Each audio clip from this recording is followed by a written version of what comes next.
Hi guys. So this is going to be our kind of retest that we are having for the first test that we took. I have never done an Edpuzzle really ever before, so I am sure that there are going to be quite a few kinks that we need to work out.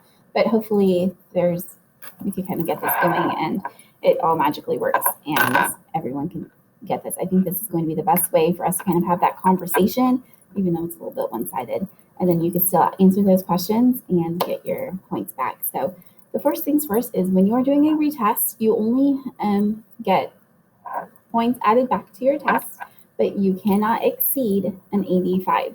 So if you have an 84 on your test and you want to do a retest for that 1 point, you can. However, you cannot go any more than that 85. So kind of keep that in mind for all of your future retesting needs. We have this conglomeration. This PowerPoint was kind of put together from things from our notes, things from the test, and so we kind of like break things down and work through it, and hopefully it makes a little bit more sense when we have all of the information together, and we can kind of separate what is what. And one item that a lot of people either chose not to do or maybe were unable to do was slide 3 when it was talking about the elements of a map. That was worth a lot of points, and that if you didn't like know what you were doing there, then it could really hurt you. So that's going to be the first thing that we are talking about.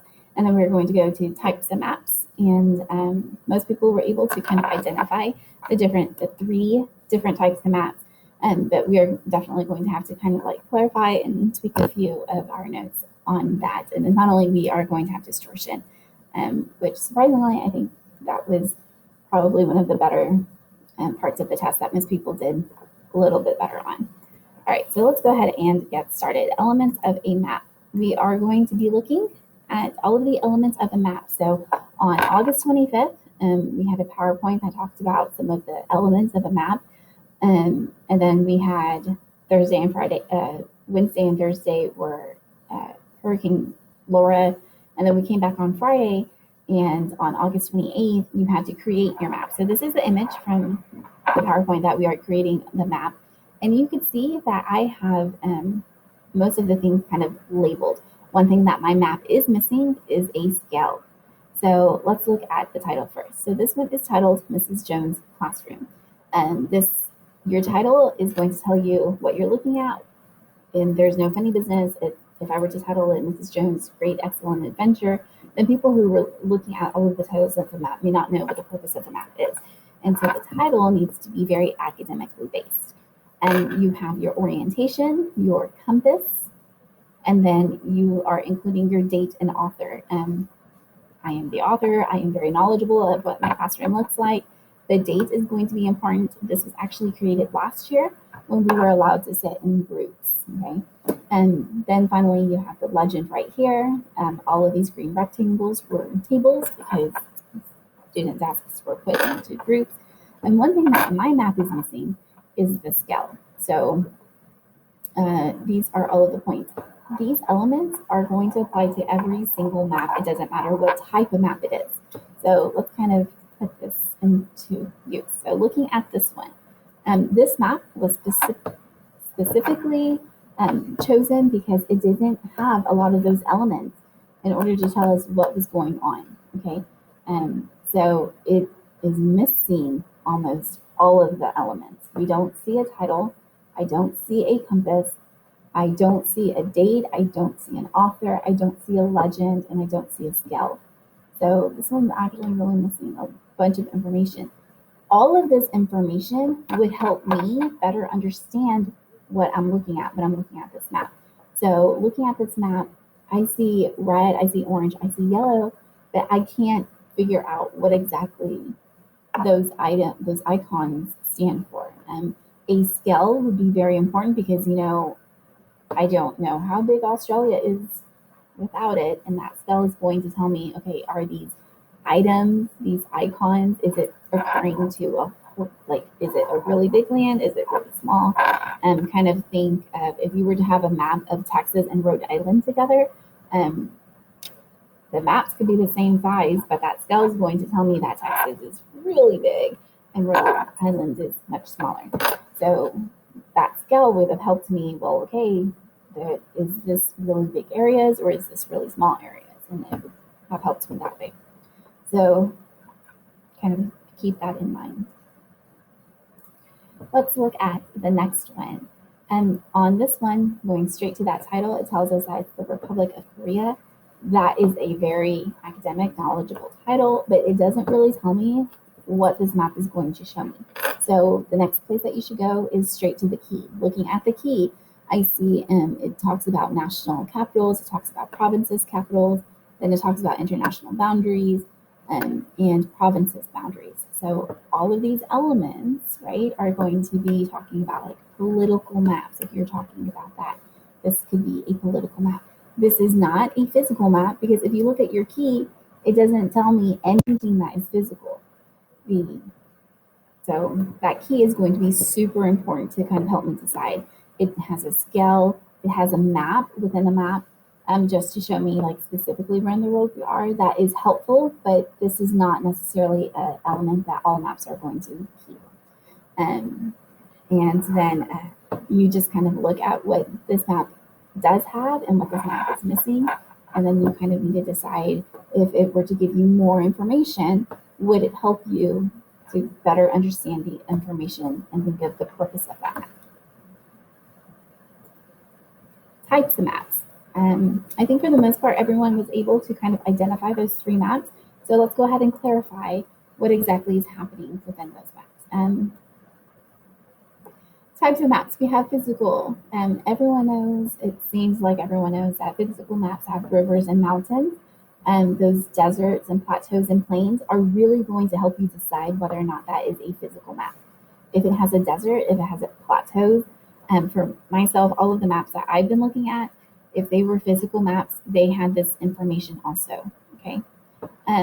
Sometimes a map is going to have a river or a mountain because those are important landforms.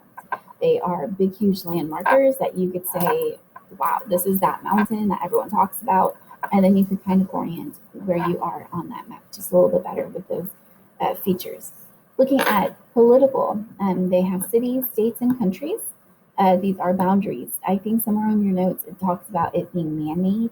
It is not talking about a road is man-made, therefore it is political. It's just saying that cities, states, and countries, those are man-made. Like humans had to come together and say, okay, this is the city of Humboldt, this is the city of Houston, this is the city of Atascocita. And so having all of those arbitrary boundaries to form the cities is something that is man-made. And so that's what it meant in reference to cities, states, and countries, not about anything else. Thematic is specific information. Okay, so when you are looking at that, you should be looking at the title, you should be looking at the key. And that is going to tell you what kind of information that map is trying to show you. Guys, the purpose is going to be the most important thing. When you are looking at the purpose, it is going to be very evident in what's going on. So important landmarks, cities, countries, rivers, and mountains, sometimes they are on the map for the sole purpose of better understanding where, like location-wise, you're talking about. So let's look at a couple of these maps. On this one, what kind of map is this? I see cities, but is this map only showing me information about cities? No, this map is showing me coastal plains, deserts. We got the Davis Mountains over here. Did you know we had mountains in Texas? The cities are there just so that when we are talking, if I am talking to somebody else about the Edwards Plateau, I could be like, yeah, that Edwards Plateau is on the other side of Austin. Okay, so they are there as landmarks. Okay, the Rio Grande, usually if you see any map of Texas, even if it's a political map, even if it's a thematic map, usually the Rio Grande shows up because that is just such an important divider between Mexico and Texas. So just because you see a river doesn't automatically make it a physical map. Just because you see a city doesn't automatically make it a political map. You really have to look at that purpose. All right, let's look at the other one. This one was from the test. Look at that title, most commonly spoken language other than English or Spanish. So when I'm looking at this map, it is not talking about where I could locate Idaho. Guys, looking at this map, seriously, I don't know where Idaho is. And this map doesn't help me. This is not a political map. This is showing me specific information, and that specific information is what is the most commonly spoken language. So you can kind of look at it, what is, there's no key to kind of help me understand it better. So you really just have to kind of, that title is really what's basically telling us what's going on. And if I am looking at this, I cannot point to where Idaho is because it's not labeled. So the purpose of this map isn't to tell me where all of these political cities, states, and countries are because it is not labeled. The Roanoke Appalachian Trail Club. Again, you can read that title. It's very specific. I had a few people who wanted to argue that this was a physical map. That was a little difficult because not every part of the trail, not every mountain, not every little physical feature is going to be labeled. I don't see a label on this river right here, but this one is labeled. So it just really, you can't pick and choose. It's either going to label all of the rivers or it's not. And that's where that title comes in. That element of the map is going to be super important to us. You could also look at the key. This key tells me nothing about physical features. It doesn't tell me anything about Mother Nature. It's talking about a trail, which was, made by humans. So there you go.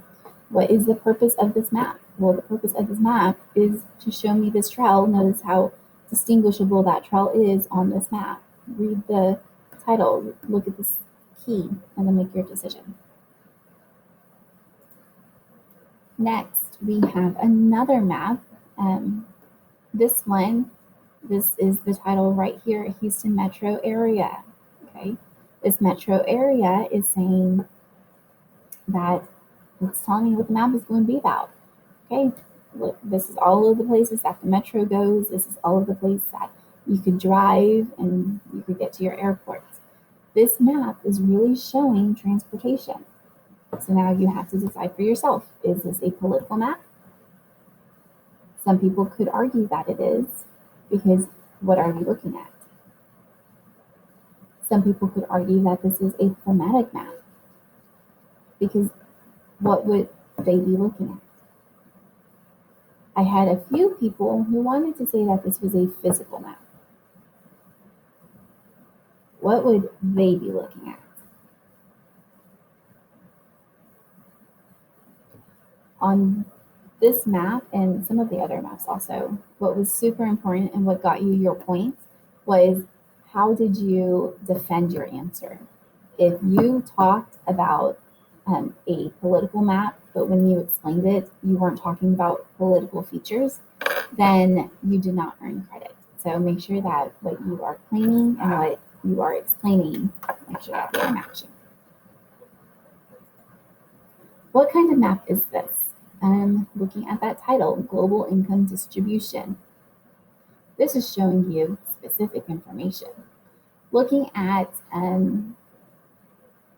the map, you notice that some places are labeled, some countries, but you cannot call this a political map if USA is labeled, but the whole continent of Africa is not.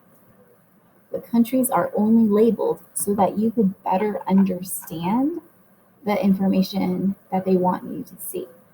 So they're only saying that Canada and USA are labeled because they want you to know that those two countries have high income, that they are high income countries versus to all of South America. You cannot label one or two countries and then not the 14 countries that we have in South America. It's not equal, and you cannot get to pick and choose like that. Because of that, it is showing you specific information. Okay, and let's continue. So which is which? These are your elements of a map, and these are your types of maps. They are not the same, and a map should have both. All right, so looking at this one. Your element is this, what element is this map missing? So look over here. What elements are they missing? Looking on this side, what type of map is it? So you need to kind of look at the purpose of what's happening in here and then decide which one it is. Here's another map. You see a lot of different colors. They're all kind of, this is super red, and then we have like weird reds going on over here. Again, there are some elements missing. Once you have decided that, you are going to look at the types of maps: physical, political, and thematic. Which one is it? Is this showing me mountains, rivers, deserts, plateaus? Is this showing me cities, states? Are they labeled? Or is it showing me very specific information? Here is another map. What element is this map missing? You have a key. Screencastify. I can't change it. I can't change it. Go away. So you have these types of maps that you are going to have to kind of decide. So again, guys, you're not choosing between elements and you're not choosing between types. You have to kind of choose both of them on each side, okay? All of your physical maps are supposed to have your title, your orientation, your date, or legend, and your scale. All of your political maps are supposed to have all of those things. All of your thematic maps are supposed to have all of these things. Your elements maps should apply to all maps, okay? Let's look at your distortion. This one was, I think, either you knew it or you didn't. Either you thought about it a certain way or you didn't. So I think what really is going to help you with your distortion is, kind of thinking, what is the shape of the Earth? Does this rectangle have the same shape as Earth? Well, the Earth is round. It's a sphere. Does this rectangle match it? What are some similarities? What are some differences? Okay, let's look at the next map. This one, I have a sense of, this one is a little bit, oh, excuse me. And we are moving on because I don't know how to pause. So you have this like round thing, and is that going to be the same shape as the Earth? Yes, no, what are some differences? When you are looking at them, you need to be thinking about, okay, so is this the same shape as the Earth? No. So how did it change? Where would the distortion be? Where on the map does it not look like it's the shape of the Earth? So kind of keep that in mind, okay? And even though some of these countries are a little bit harder to see because of the curvature, is that the same shape of the Earth? That's what you need to kind of be thinking about. Okay, I think that